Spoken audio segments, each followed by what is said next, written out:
کہ یہ دنیا ایک مومن کے لیے قید خانہ ہے۔ آج کے وقت کے اندر ایک دیندار انسان کی ریسپیکٹ نہیں ہے۔ We are not interested in world peace۔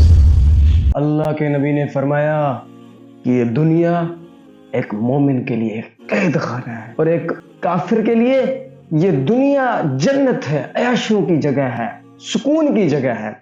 آپ نے دیکھا ہے کبھی کہ جو کافر ہوتے ہیں وہ اکثر دنیا میں انجوائے کرتے ہیں، گھوما کرتے ہیں، اپنی زندگی کو ہر لحاظ سے خوبصورت بنانے کی کوشش کرتے ہیں، وہ ہر لحاظ سے اپنے آپ کو سکون دینے کی کوشش کرتے ہیں، اپنے آپ کو فریش رکھتے ہیں۔ ان کو کسی چیز کی فکر نہیں ہوتی، کیونکہ ان کے اندر ڈر نہیں ہے۔